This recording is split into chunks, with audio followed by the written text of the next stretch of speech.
Welcome back to the show, everyone. Today, we're tackling something that feels more like a survival skill than a lifestyle choice. I was sitting at a park bench yesterday just trying to enjoy the sun, but my brain wouldn't stop. I was thinking about my taxes, a meeting next Tuesday, even what I'm going to eat for dinner on Friday. I was physically there, but mentally, I was miles away. I'm sure you know the feeling, Alex, being so lost in your own thoughts that you're completely unaware of the world around you. Oh, I'm the poster child for that, Julie. It's like we've been programmed to live everywhere except the present. Most of us are effectively living for the weekend. We spend Monday through Thursday in a state of semi-misery, just waiting for a future time to finally give ourselves permission to be happy. It's a tragic way to exist. When we do that, the actual present is just slipping through our fingers. It's like sand. It's being lost because we're failing to seize it. We treat now like it's just a hurdle to jump over to get to later. And the irony is, when later finally becomes now, we're already looking for the next later. We're constantly looking forward to things, anticipating future events with pleasure, which sounds positive, but it often means we're never actually enjoying the moment we're in. Exactly. We're so obsessed with our to-do lists that we lose track of time. We fail to stay aware of how fast the days are passing. We're caught in this trap of keeping up with the Joneses, right? We're constantly trying to match the lifestyle or the social media feeds of our peers, which forces us into this frantic pace. And not pace is deadly. We're burning the candle at both ends, working excessively hard from dawn till dusk without any real rest. It's unsustainable. We need to learn how to step back, to withdraw from the chaos and look at our lives objectively. But here's the problem. When you tell someone to be present, they often do not have a clue where to start. They have no idea what to do. It's not like there's a manual for your soul. Right, it feels like a gray area. There are no clear rules or defined categories for mindfulness.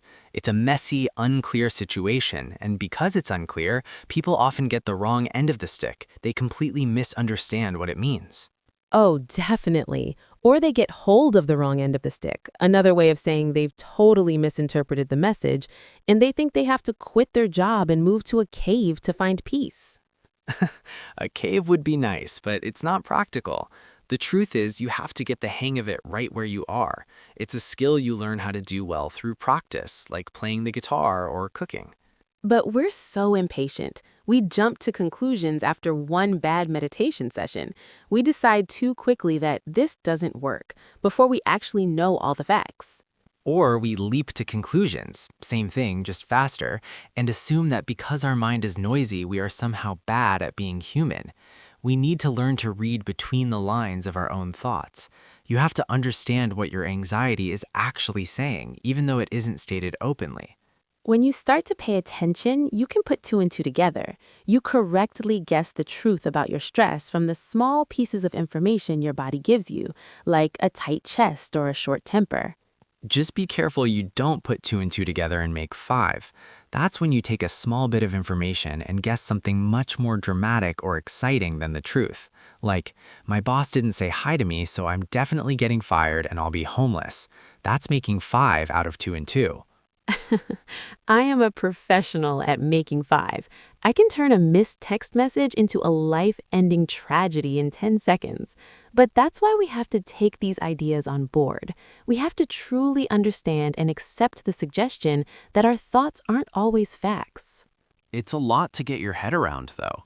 Succeeding and accepting a difficult fact like I am responsible for my own reactions takes a lot of mental work. You can't just let that advice go in one ear and out the other. You can't pay no attention and forget it immediately. No, you have to keep it in mind. You have to remind yourself of it every time you feel that urge to rush. You have to bear it in mind when you're stuck in traffic. I find that I have to bring myself up to speed every single morning. I have to get the latest information on my mental state before I start my day. If I'm not up to speed, I'll spend the whole day reacting to things instead of responding to them. Have you ever reached that point where you just lose the plot? Like you're so overwhelmed that you literally don't know how to handle the situation anymore?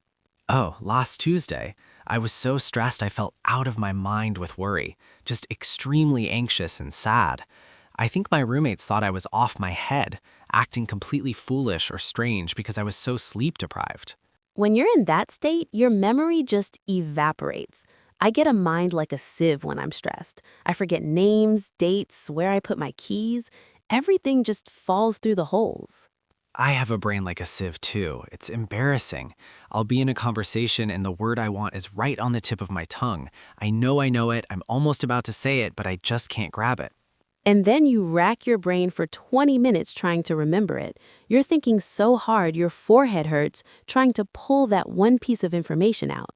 And then, the moment you stop looking, it crosses your mind. It just suddenly pops into your head while you're doing the dishes.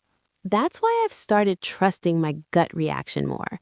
That immediate, strong feeling you get without needing to think about the reasons. Usually, your gut knows the truth before your brain can finish racking itself. Does that ring a bell for you? Does it sound familiar to your experience?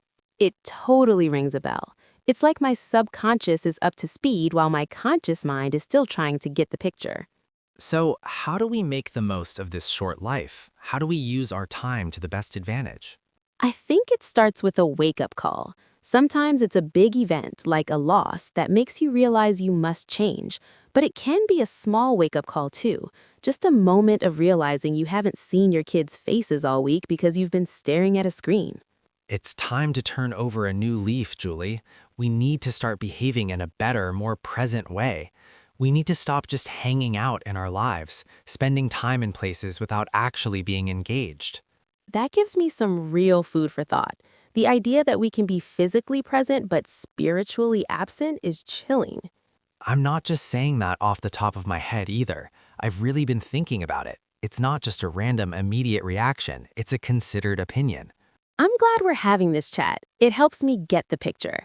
It helps me finally understand what's actually happening in the grand situation of my life.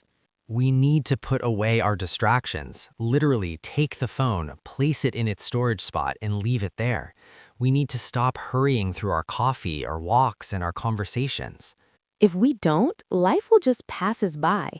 It will happen without us even being involved, and that would be the biggest waste of all. So let's cut ourselves some slack. Let's be less critical of our progress.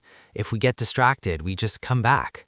I like that. Let's try to brighten someone's day today. A little bit of positivity goes a long way. Absolutely. Well, I think we've brought everyone up to speed on the importance of the now. We have. Now, let's go live it. Julie, let's dive deeper into the gray area of the hustle.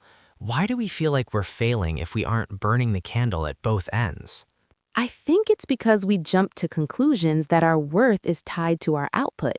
We see someone on social media doing 10 things at once, and we put 2 and 2 together and make 5, assuming they're perfectly happy and we're the only ones struggling. Right, we don't read between the lines of those posts. We don't see the burnout or the exhaustion. We just let the FOMO go in one ear and stay in our hearts. And then we lose the plot. We forget why we wanted the job or the house in the first place. We're so busy keeping up with the Joneses that our own dreams cross our minds less and less frequently. I've had friends who were so overwhelmed they seemed off their heads. They were making irrational decisions, buying things they couldn't afford, acting strange, just because they were trying to outrun their own unhappiness. It's a form of being out of your mind. You're not thinking clearly because you're not present enough to observe your own behavior. That's why I think the concept of doing nothing is so powerful, but it's hard to get your head around it. In a world that prizes doing, simply being feels like a radical act. It really does. People will think you've lost the plot if you tell them you spent your Saturday just staring at a tree. But maybe staring at the tree is the most sane thing you've done all week. I'm going to take that idea on board, Julie. Staring at trees is the new productivity hack. It should be. We need to make the most of nature. We need to put away the screens and look at the sky. Before the opportunity slips through our fingers. Exactly. Alex, I feel like this conversation has given me so much food for thought. I'm actually feeling a bit more up to speed with my own priorities now. Me too. I'm going to bear in mind everything we've talked about. I'm not going to let this go in one ear and out the other. Good, because life is too short to be miles away when your best friend is talking to you. Point taken. Let's go get some coffee and actually taste it this time. No hurrying through. No hurrying through. Let's go.